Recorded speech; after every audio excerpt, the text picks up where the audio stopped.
Hey, hello everyone. Good morning. Also, welcome back to our channel. I hope you're doing well. So बच्चों, हम लोग जो है 10 की पूरी सीरीज लेकर आ रहे थे, तो आज हम लोग केमिस्ट्री और बायो के सारे चैप्टर्स हम लोगों ने ओवर कर दिए। अब हम लोग जो है आज फिजिक्स की जो है सीरीज शुरू करने जा रहे हैं क्लास 10 की, जिसका ये first chapter light about the light and it's name is light reflection and refraction. तो बच्चों, इस चैप्टर को हम बिल्कुल बेसिक से समझेंगे, जिसके की बात आपके सारे डाउट्स होंगे क्रिस्टल क्लियर। वीडियो शुरू करने से पहले अगर आप लोग हमारे चैनल पर नए हैं, चैनल को लाइक, शेयर और सब्सक्राइब करना बिल्कुल ना भूलें, जिससे कि आप लोग हमारे आने वाली नेक्स्ट वीडियो का नोटिफिकेशन बिल्कुल मिस ना कर पाए। स्वागत है आप सबका फिर से एक बार हमारे चैनल पर, जहां पर कि टीचर्स आपको दिल और दिमाग दोनों से पढ़ाते हैं। तो बच्चों, शुरू करते हैं चैप्टर को बिना किसी देरी के, जिसके की बाद होंगे आपके सारे doubts crystal clear. Let's begin the chapter.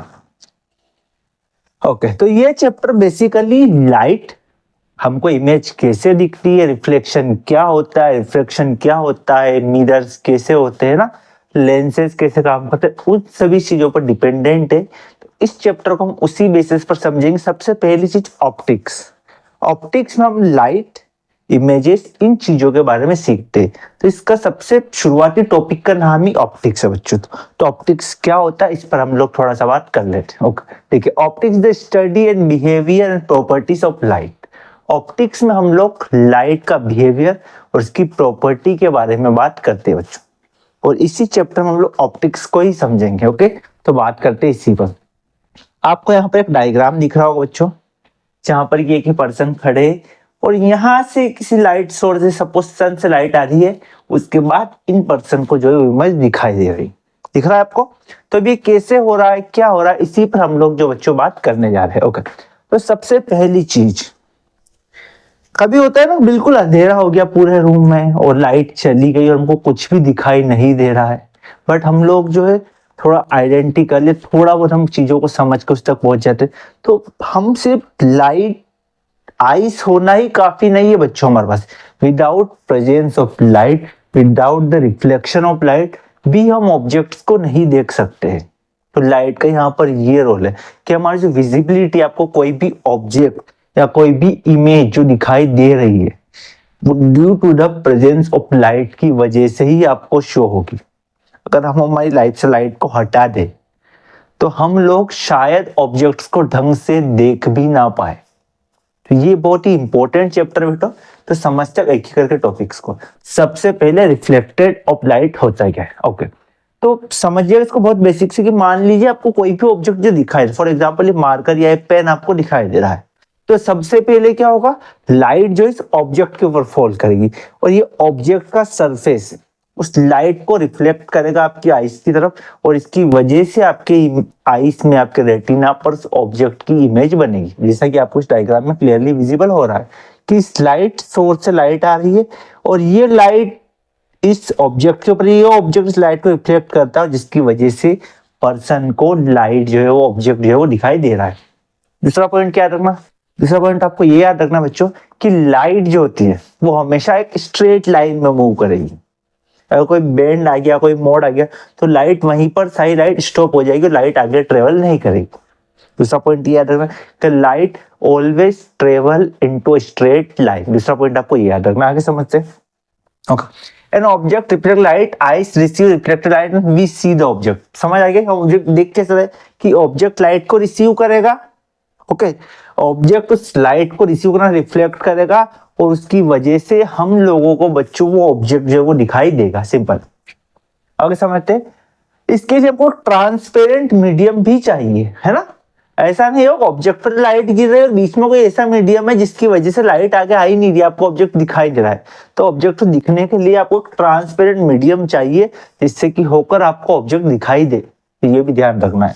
Okay, light seems to travel in straight line. Already बता दिया मैंने कि लाइट जो है स्ट्रेट लाइन में आपको मूव करती हुई दिखाई देगी। Small source of light cast a sharp shadow of an objective object. ठीक है, समझिएगा कि कोई स्मॉल सोर्स ऑफ लाइट है, छोटा सोर्स है, और वो किसी ऐसे मटेरियल पर गिरा जो ओपेक, जो अपने पास लाइट को होने नहीं देगा, लाइट को वो बेंड कर लेगा, रोक लेगा, है ना। तो उसकी वजह से आपको उस ऑब्जेक्ट की शेडो यानी परछाई दिखाई देगी। आई होप क्लियर होगा कि सपोज ये मेरा हैंड और बहुत ही छोटा सोर्स ऑफ लाइट इस हैंड के ऊपर आ रहा है, तो ये हैंड इस लाइट को ऑब्जर्व करो, इसकी वजह से मेरे को इस ऑब्जेक्ट की शेडो पीछे की साइड दिखाई देगी। ओके, ये भी ध्यान रखिएगा आप। आगे बढ़ते हैं। अब आपको ये 3 डायग्राम दिख रहे हैं ना, जिसमें कि ये आपका एक क्लाउड्स का जहां से लाइट आ रही है ना, ये ट्रीज का है, फॉरेस्ट जहां से लाइट आ रही है, और ये कुछ आपकी टॉर्चेस है जहां से भी लाइट जो ट्रेवल करे। अब किस केस में, किस सिनेरियो में क्या क्या कंडीशन देखने को मिलेगी बच्चों, उस पर भी हम लोग थोड़ा सा बात कर लेते हैं। तो सबसे पहले देखते हैं, if there is a very small opaque object on the path of light, it show a tendency to bend around it। देखिए ध्यान से, अगर किसी सोर्स ऑफ लाइट के वे में कोई भी छोटा सा सब्सटेंस आ रहा है ना, उसका बैरियर उसको रोक रहा है, तो वहां से आपको दिखेगी कि लाइट उस बैरियर की वजह से हल्का सा बेंड हो जाएगी और आपको बेंड होती हुई दिखेगी। आई होप यहाँ तक क्लियर होगा कि कोई भी सोर्स ऑफ लाइट से लाइट आ रही है और कोई छोटा बैरियर या रुकावट आ गई है, उसने उसको थोड़ा सा पाथवे को ब्लॉक कर दिया, बाकी पाथवे से लाइट आ रही है, तो वो लाइट आपको थोड़ी सी बेंट होती हुई, झुकती हुई, मुड़ती हुई दिखाई देगी। ओके, आगे समझते। Such phenomena can be explained by considering light as a wave, but wave theory often become inadequate for treatment of the interaction of light with matter. Light often behave like stream particles। तो light का जो behaviour है वो wave की तरह भी होता है ना। कुछ साइंटिस्टों ने इस बात को कंसीडर किया कि लाइट जो होती है एक वेव की फॉर्म में भी मूव करती है। ओके, तो लाइट जो होती है उसका ड्यूअल नेचर होगा, आपका वेव की तरह भी मूव करेगी और आपकी जो है एक बीम की तरह मूव करेगी। फर्स्ट पॉइंट आपको क्या याद रखना है कि लाइट ऑलवेज स्ट्रेट लाइन में ट्रेवल करेगी। दूसरा पॉइंट ये याद रखना, लाइट के पाथवे में कोई छोटा मोटा बैरियर आ रहा है तो लाइट आपको हल्की सी बेंट होती हुई दिखाई देगी। ओके, और आगे से लाइट आपको दिखेगी। थर्ड, क्वांटम थ्योरी के हिसाब से says that light is neither wave nor particle. Quantum theory and quantum physics के हिसाब से लाइट ना तो वेव है और ना ही पार्टिकल है, ये इन दोनों के बीच का नेचर रखती है, दोनों का मिला जुला नेचर रखती है। ना तो पूरी तरीके से वेव है ना ही पूरी तरीके से पार्टिकल है, ये इन दोनों का बीच का नेचर इसका होता है, हल्का हल्का दोनों का इसमें मिक्सचर होता है, ऐसा आप कह सकते हो। ओके, तो ये आपको तीनों ही सिनारियो आपको दिखाई दे रहे होंगे लाइट के, जिसमें कि आपको लाइट दिखाई दे रही है। आगे समझते।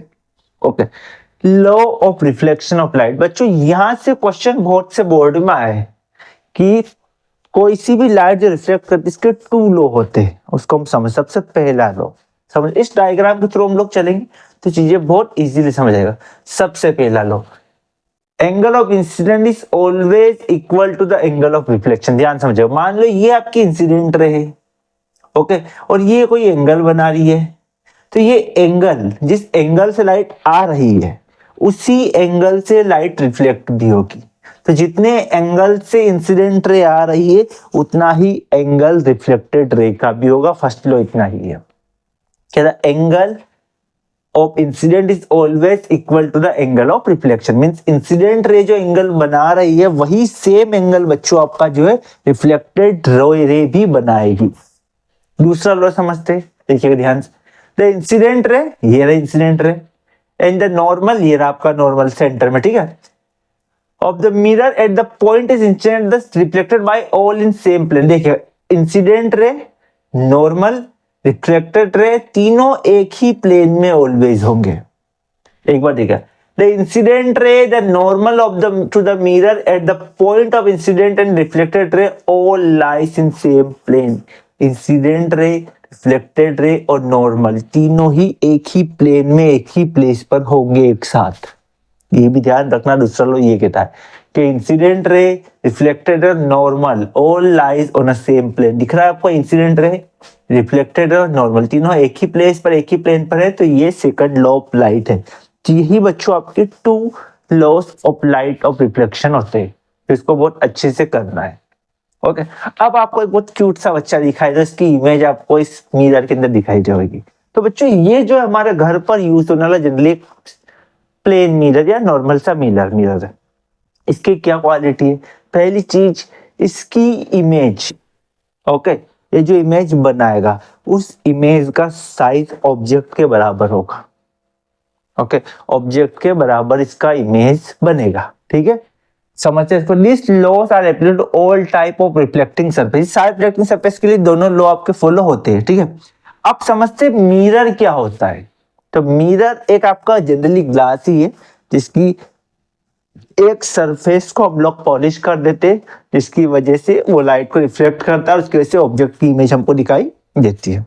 तो मिरर क्या है, जिसकी एक साइड को हम लोग पॉलिश कर देते हैं और जिसकी वजह से वो किसी ऑब्जेक्ट की इमेज को फॉर्म करता है। और इसमें क्या क्या क्वालिटीज होगी, प्लेन मिरर एक वर्चुअल इमेज बना, मतलब रियल इमेज नहीं होगी, इरेक्ट यानी सीधी होगी, ऐसा नहीं थोड़ी टेढ़ी थोड़ी मेढ़ी तिरछी नहीं होगी, सीधी इमेज होगी। जैसे बच्चा है तो उसकी बिल्कुल सीधे से मार्कर रखा मैंने मिरर के सामने, इसकी इमेज सीधी बनेगी, ऐसा नहीं कि आड़ी टेढ़ी बन रही है ना, तो आपको ध्यान रखना है। सबसे पहले प्लेन मिरर में इमेज वर्चुअल होगी, इरेक्ट होगी और the size of image is equal that the object.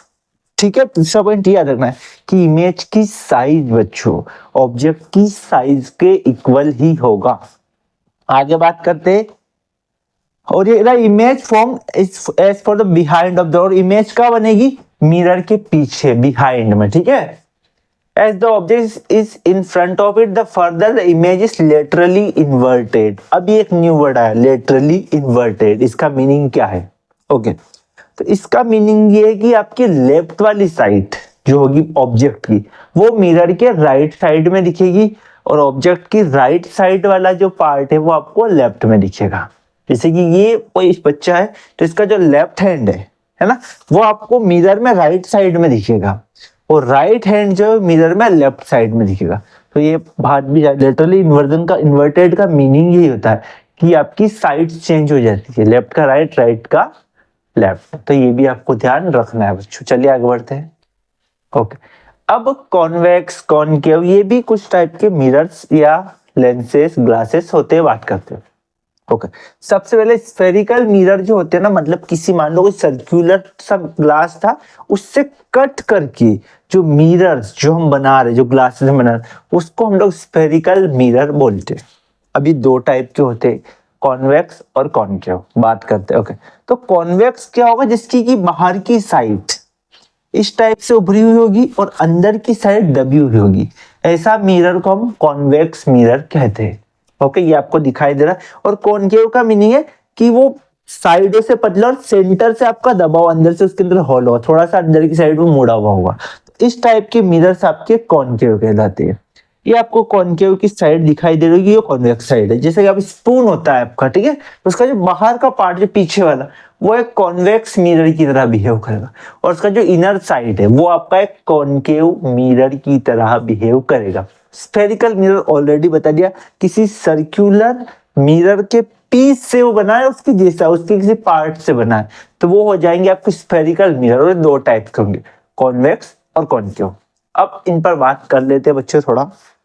Okay, देखिएगा ध्यान से। Image at the convex side is virtual. Convex side में जो इमेज बनती है वर्चुअल होती है, इरेक्ट से डिमिनाइज्ड यानी छोटी होगी।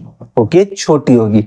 If the spoon is moved away image become smaller. और अगर स्पून को हम दूर करेंगे, ऑब्जेक्ट दूर होगा, तो इमेज भी आपकी छोटी होती जाएगी।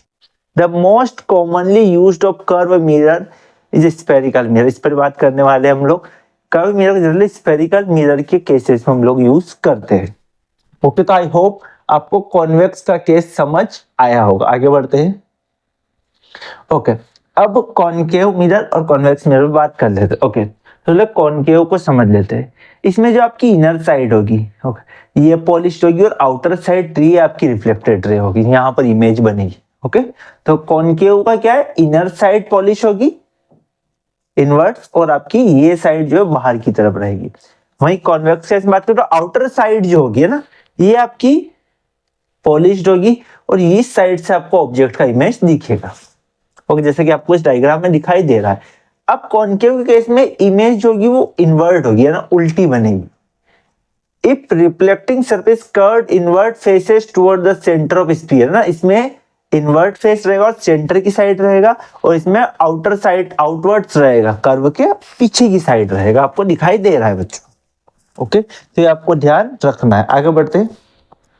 ये तीन वर्ड आप अच्छे से देख लीजिए क्योंकि इन पर हम लोगों को बहुत बात करनी है। सॉरी 4 है तो इन चारों पर हम लोग बात कर रहे हैं। सबसे पहले आपको दिख रहे हैं कि ये आपका जो है एक सेंटर ऑफ कर्वेचर है कॉनकेव मिरर का और ये आपका कॉन्वेक्स का, दोनों पर हम बात करने वाले। ओके, तो बात करते हैं, सबसे पहले पोल क्या होता है उस पर बात कर लेते, एक एक करके सारे टर्मिनोलॉजी को बात कर लेते, क्योंकि आगे जाने के बाद हम सिर्फ पी सी आर एफ ऐसे ही वर्ड्स यूज करेंगे।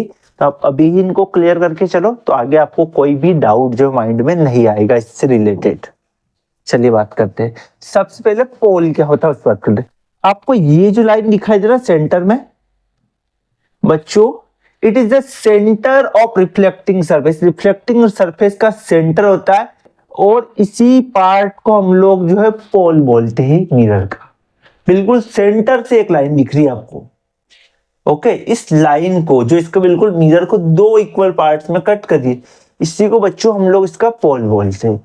अब सेंटर ऑफ कर्वेचर क्या, देखिए ध्यान से, जो हमारा पोल है, ठीक है, उसका बिल्कुल सेंटर वाला पार्ट जहां से कि स्फेरिकल का पूरा एक सर्कल फॉर्म हो जाए, वो उसका सेंटर ऑफ कर्वेचर कहलाता है। क्योंकि हमने बात की थी ये जो स्फेरिकल मिरर होते हैं किसी सर्कुलर ग्लास मिरर से कट करके ही बनाए गए, तो ये आपको पूरा सर्कल दिख रहा है, तो जो इसका सेंटर पार्ट जो इस पूरे सर्कल को कंप्लीट कर दे वही इसका सेंटर ऑफ कर्वेचर होगा, और ये पोल के ऊपर एग्जिस्ट करेगा प्रिंसिपल एक्सिस, और ये प्रिंसिपल एक्सिस होगा आपका, और ये आपका पोल होगा, तो इसके ऊपर एग्जिस्ट करेगा। आई होप यहां तक क्लियर हुआ होगा। अब बात करें रेडियस क्या होता है, आर पर बात कर ले, ठीक है। तो ध्यान से देखिएगा, ये जो सेंटर ऑफ कर्वेचर है ना, जहां से कि आप मान लो कि वो जो पूरा मिरर जिस ग्लास से बना है सर्कुलर, उसका आधा, उसका हाफ वो रेडियस होता है ना। तो बात कर लेते हैं, it is the radius of sphere of which the mirror forms the part. ये उस मिरर का जिस पार्ट से, जिस ग्लास से मिरर बन रहा है उसका पार्ट है ये रेडियस, जो पूरा सर्कुलर उसका हाफ पार्ट होता है, ठीक है। तो उसी से मिलकर ये जो बनता है, the distance PC is equal to radius of curvature. देखिएगा, इससे इसके बीच की, सेंटर ऑफ कर्वेचर से पोल के बीच की जो डिस्टेंस होती है वही उसका रेडियस होता है मिरर का बच्चों।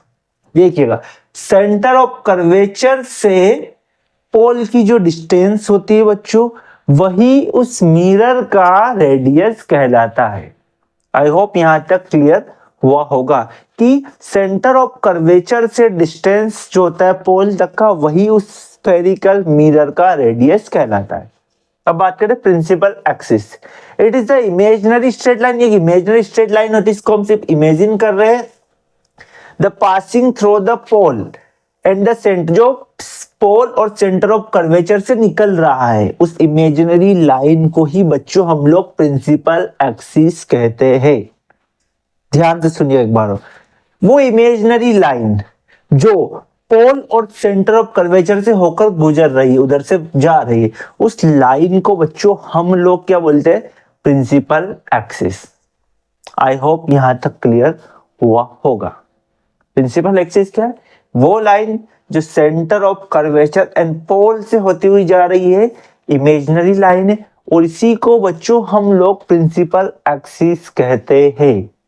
चलिए आगे बात करते हैं। वीडियो में आगे बढ़ने से पहले आप लोग वीडियो पसंद आ रही है तो चैनल को लाइक, शेयर और सब्सक्राइब करना बिल्कुल ना भूलें, जिससे कि आप लोग हमारे आने वाले नेक्स्ट वीडियो का नोटिफिकेशन बिल्कुल मिस ना कर पाए, क्योंकि बच्चों बहुत मेहनत लगती है एक एक वीडियो, एक एक लेक्चर्स को शूट करने में। तो please show some support for us. Now come on the next slide. Okay, अब हम समझते हैं प्रिंसिपल फोकस, फोकल लेंथ, ये सब होता क्या है।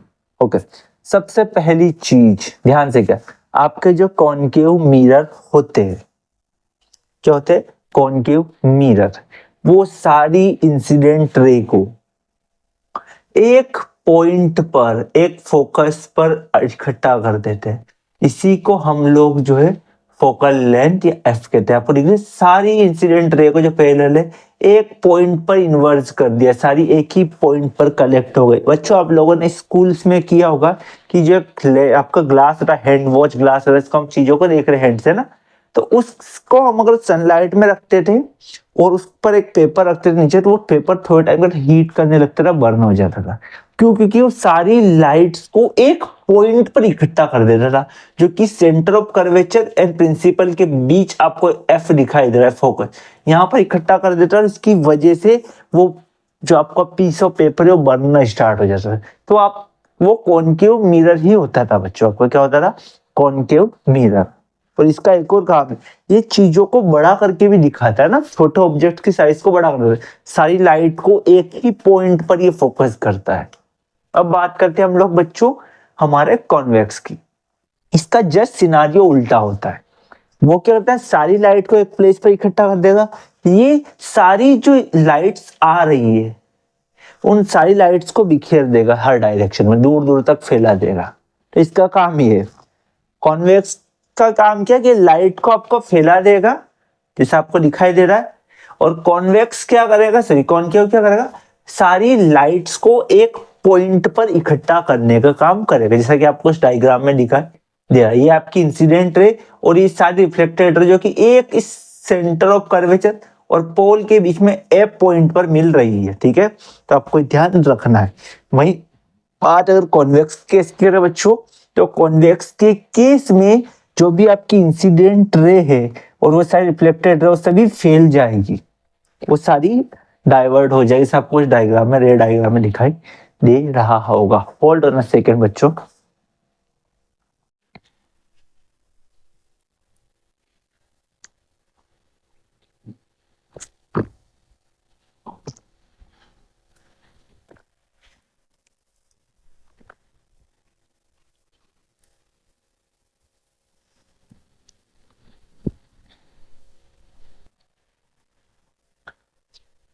ओके चलिए वीडियो में आगे बढ़ते हैं।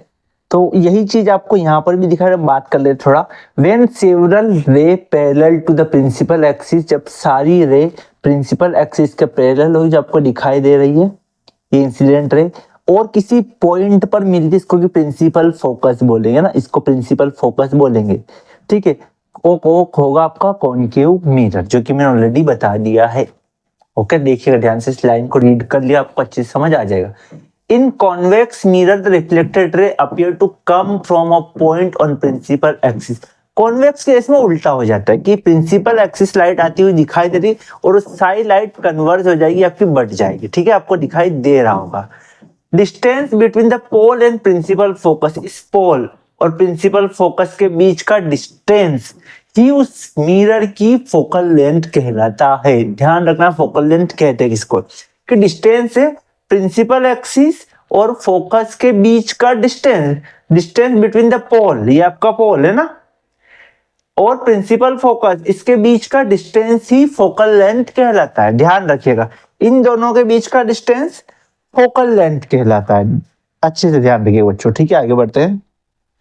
Okay, if the reflecting surface generally sphere has एमएनई, वही सेम बात है बच्चों, देख लीजिए आप। एक चीज लास्ट पॉइंट समझ लें, for spherical mirror of small apertures of radius of curvature is equal to twice of the focal length. अगर स्मॉल अपार्टस का स्फेरिकल मिरर है तो उसका रेडियस फोकल लेंथ का 2 गुना होगा।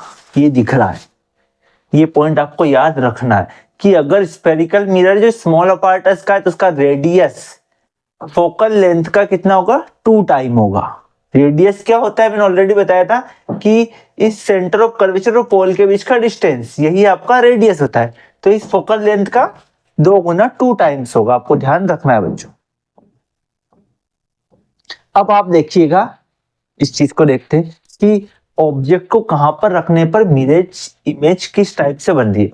आपको दिख रहा है इसको बियॉन्ड सी कर्वेचर से दूर रखा है तो आपकी इमेज बहुत स्मॉलर दिख रही है, दिख रहा है आपको स्क्रीन पर, बहुत छोटी सी डिमिनाइज्ड इमेज दिख रही। वहीं पर अगर इसको हम लोग फोकल लेंथ या कर्वेचर पर रखते तो आपकी इमेज स्क्रीन थोड़ी लार्जर हो जाती स्फेरिकल मिरर के अंदर, ठीक है, आगे बढ़ते हैं। वही सिनारियो है। ओके, अब इस चीज को समझते हम लोग क्या होता है। Representation of image form by spherical mirror, एक रे डायग्राम को समझकर एक स्फेरिकल मिरर जो इमेजेस बना रहा है वो समझ। सबसे पहली चीज, किसी भी ऑब्जेक्ट की इमेज आपको दिखाई देने के लिए क्या नीडेड है, ऑब्जेक्ट, लाइट और वो पर्सन या वो और सोर्स जहां से लाइट रिसीव होगी, जो रिसीव करेगा, ठीक है। तो सपोज के लिए लाइट को हम 2 रेस में बांट लेते हैं, एक वो जो इंसिडेंट कर रही है ऑब्जेक्ट पर और दूसरा वो जो पर्सन रिफ्लेक्ट होने के बाद उसको देख पा रहे। तो एक चीज बताइएगा बच्चों की लाइट सोर्स है ना, मान लो एक बल्ब हमने लगा, उससे लाइट निकल रही है जो पूरे कमरे में आपको ऑब्जेक्ट दिखा रहा है, क्या उसकी लाइट एक ही डायरेक्शन मूव होगी, मल्टीपल डायरेक्शन मूव होगी, उसकी वजह से आपको उस रूम के मल्टीपल ऑब्जेक्ट दिखाई देंगे। वही चीज है। तो अगर सिंपल जनरल में बात करें तो ये आपकी इंसिडेंट रे होती है, यहाँ पर आई और यहाँ से रिफ्लेक्ट होने और उस पर्सन तक जाएगी, इसकी वजह से उस पर्सन को ऑब्जेक्ट की इमेज क्लियरली विजिबल होगी। चलिए आगे बढ़ते हैं। इन चारों पर बात हम लोग ऑलरेडी कर चुके, बट थोड़ा और समझ लेते हैं कि अगर अब पैरेलल ले टू प्रिंसिपल एक्सिस, एक पैरेलल ले होगी जो प्रिंसिपल एक्सिस के साथ में होगी, उसका क्या होगा, फोकस इन कॉनकेव मिरर और appear to diverge from principal focus in convex mirror, जो प्रिंसिपल फोकस के कॉन्वर्स मिरर से हमको डाइवर्ज होती हुई दिखाई देगी। वही सेम केस आपको यहाँ दिख रहा है, ये आपकी इंसिडेंट रे और ये आपकी रिफ्लेक्टेड रे दिख रहा है आपको, और वही चीज आगे भी बच्चों कंटिन्यू हो रही है। तो सेम चीज जो हमने डिस्कस की ऑलरेडी, ये आपका रे डायग्राम है। तो ये आपका कौन से बच्चों, ये आप लोग बताएंगे कमेंट सेक्शन में कि ये इमेज कौन से मिरर से बन रही है, और ये इमेजेस जो कौन से मिरर से बन रही है आपको कमेंट सेक्शन में बताना कि कॉनकेव और कॉन्वेक्स मिरर की केस में कैसे इमेज फॉर्म हो रही है। आपका होमवर्क है बच्चों, आपको करना है और कमेंट सेक्शन में जरूर से रिप्लाई करना है। ओके, सेम इसको देख लीजिए आप लोग, ऑब्जेक्ट को कहां पर हम प्लेस करते हैं, तो पोजीशन ऑफ इमेज क्या होगी, पोजीशन का साइज ऑफ इमेज क्या होगी, नेचर ऑफ इमेज क्या होगा। इस टेबल को आप लोग अच्छे से बच्चों जो इसको नोट डाउन कर लीजिएगा अपनी कॉपीज के अंदर, क्योंकि बहुत ही इंपॉर्टेंट है और यहाँ पर ऑब्जेक्टिव में 1 मार्किंग में क्वेश्चंस बन सकते हैं, क्योंकि लगभग सारे ही बोर्ड्स में यहाँ से क्वेश्चन बने, चाहे आप एमपी बोर्ड से हो, सीबीएसई या किसी भी अदर बोर्ड से हो, या कोई भी स्टेट बोर्ड का एग्जाम आप दे, तो लगभग सारे ही बोर्ड से बच्चों यहाँ से क्वेश्चन बनेगा। तो इस टेबल को आप लोगों को बहुत अच्छे से नोट डाउन कर लेना है और याद कर लेने का है। ओके, अब बात करते हैं कॉनकेव मिरर्स के यूजेस क्या क्या, हम कहाँ कहाँ यूज करते हैं कॉनकेव मिरर को। ओके, सबसे पहले आपको एक टॉर्च दिखाई दे रहा है ना, तो इसमें यूज करते हैं। आपके व्हीकल्स की हेडलाइट्स होती है उनको बनाने में यूज करते हैं, ठीक है। Use torches, searchlight and vehicles headlight to get powerful parallel beam of light। इससे आपको लाइट एक पावरफुल वे में मिलेगी, जिससे कि आपको ब्रॉड वे आपको दिखाई देगा, लॉन्ग डिस्टेंस का भी, और एक ब्रॉड लेवल पर आपको चीजें दिखाई देगी। और कहीं शेविंग मिरर के यूजेस में, क्योंकि वहां पर हेयर्स का आपके स्मॉल हेयर्स भी बिगर साइज में दिखाए जाते हैं, जिससे कि उस बार्बर को आपके हेयर्स को ट्रिम करने में आसानी हो। और कहाँ यूज कर सकते हैं, ठीक है, यूज डेंटिस्ट भी यूज करते हैं स्मॉल ऑब्जेक्ट्स को ब्रॉड करके देखने के लिए, आपको दिखाई दे रहा होगा यहाँ पर। और large concave mirror use to concentrate sunlight produce heat. Okay, solar plate में, सोलर लाइट में भी सारी लाइट प्लेट्स को एक ही प्लेस पर कंसंट्रेट करने के लिए भी यूज किए जाते हैं सोलर सरफेसेस में। ओके, ये आपको दिख रहा है कॉन्वेक्स का केस दिख रहा है कि ये एक पेंसिल को रखा और इसको जैसे से देखिए ध्यान से कि ये आपके साइड मिरर जनरली व्हीकल के, और आप देखोगे कि साइड मिरर छोटा सा और आपको पूरा रोड का व्यू दिख जाता है, पीछे कितनी गाड़ियां है वो छोटी साइज में दिखाएगा, बट आपको सारे ही ऑब्जेक्ट इस कॉन्वेक्स मिरर के अंदर दिखाई देंगे अच्छे से। ओके, तो अब होता क्या है, show a pencil it upright, ठीक है, mirror imagine erect and diminish, erect होती है सीधी और छोटी दिखेगी आपको। कॉन्वेक्स मिरर जो इमेजेस बनाएगा ना वो स्मॉलर साइज की दिखेगी, बट इमेज पूरा दिखेगा, ऐसा नहीं कोई पार्ट उसका कट हो जाएगा। चीज ध्यान में रखिए मुझे कि कॉन्वेक्स मिरर इमेजेस को पूरा दिखाएगा पर साइज को स्मॉलर कर देगा। ओके, वही stage uses of convex mirror, convex mirror के बच्चों क्या क्या यूजेस होते हैं उस पर बात कर लेते हैं। ओके, प्लेन मिरर पर हम बात कर चुके हैं, कॉनकेव ऊपर भी कर सकते हैं, अब थोड़ा कॉन्वेक्स पर बात कर लेते हैं। ठीक, a convex mirror is fitted a wall of Agra, Agra की दीवार जो है ताजमहल की उसमें फिट किया गया है, जिससे उस छोटे से मिरर में भी हमको पूरे ताजमहल का व्यू दिखाई दे सके। उसके अलावा कहाँ कहाँ यूज करते हैं, ठीक है, इससे आपको सीधी इमेज दिखेगी, छोटी दिखेगी, वर्चुअल इमेज होगी, ठीक है, और आपको वाइड फील्ड यानी चौड़ा बड़ा एरिया आपको दिखाई देगा। इस they are curved outer so they are used as a rear view इविंग, ठीक है, आपको पीछे के ऑब्जेक्ट दिखने में इसको यूज किया जाता है व्हीकल के, जो आपको इस डायग्राम्स में दिखाई दे रहा है। It enable to driver to see traffic behind, और ड्राइवर को अनेबल करती है कि पीछे का ट्रैफिक उसको अच्छे से दिख पाए और वो सेफली अपने व्हीकल को ड्राइव कर पाए। ओके तो बच्चों इसी के साथ हम लोगों का पार्ट 1 ओवर होता है। आई होप आप लोगों को पार्ट 1 पसंद आया होगा। तो इसका जो नेक्स्ट पार्ट है हम बहुत ही जल्दी शूट करेंगे। अगर आप लोगों को वीडियो पसंद आई है तो चैनल को लाइक शेयर और सब्सक्राइब करना बिल्कुल ना भूलें। Thanks for watching.